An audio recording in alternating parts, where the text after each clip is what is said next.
அல்லாஹ்வுடைய தூதர் கூறுவது, இந்த உலகத்தை விட்டு அல்லாஹ்வுடைய தூதர் பிரிய போகிறார்கள் என்ற செய்தியை. அல்லாஹ்வுடைய தூதருடைய பிரிவை ஏற்க முடியாமல் அபூபக்கர் அழுகிறார் ரலியல்லாஹு அன்ஹு. மரண தருவாய் வருகிறது.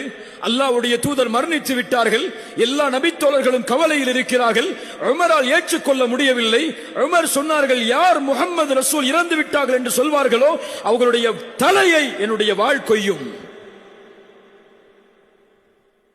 நபித்தோழர்கள் கலங்கி நிற்கிறார்கள். இனிமேல் எப்படி வாழ்வது? யாரை நம்பி இருப்பது? யார் எமக்கு வழிகாட்டுவது? யாரை பார்த்து மகிழ்ச்சி அடைவது? யாருக்காக எம் உயிரை அர்ப்பணிப்பது என்று கலங்கி நிற்கிறார்கள் எல்லா நபித்தோழர்களும்.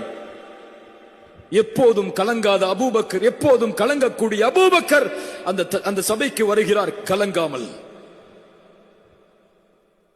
வந்து பார்க்கிறார் முஹம்மது ரசூலை.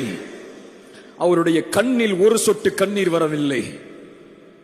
தன் நண்பன், தன் தோழர், தன் தூதர், தன் நேசர் ஒரு நாள் அவருடைய வாழ்க்கையில் இல்லை முஹம்மது ரசூலை பிரிந்ததாக.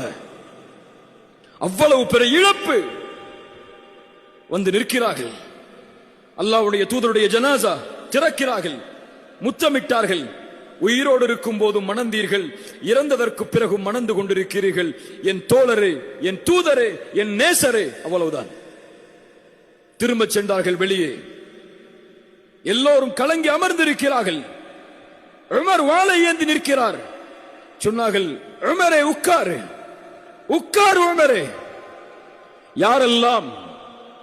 யாரெல்லாம் முஹம்மதை வணங்கினீர்களோ இதோ முஹம்மது இறந்து விட்டார்.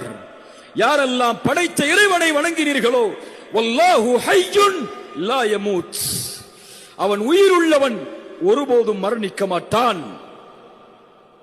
இந்த வீரத்தை கொடுத்தது எது? இந்த ஆற்றலை கொடுத்தது எது? ஒரு சமூகம் தலைமை இழந்து நிற்கக்கூடாது. இந்த சமூகத்தை இந்த நேரத்திலே கலங்க வைத்து விட்டால் யார் இந்த சமூகத்தை வழிகாட்டுவது என்ற வீரத்தை அபூபக்கருடைய உள்ளத்திலே கொடுத்தது எது? ரசூல் கொடுத்த வாழ்க்கையின் நோக்கம்,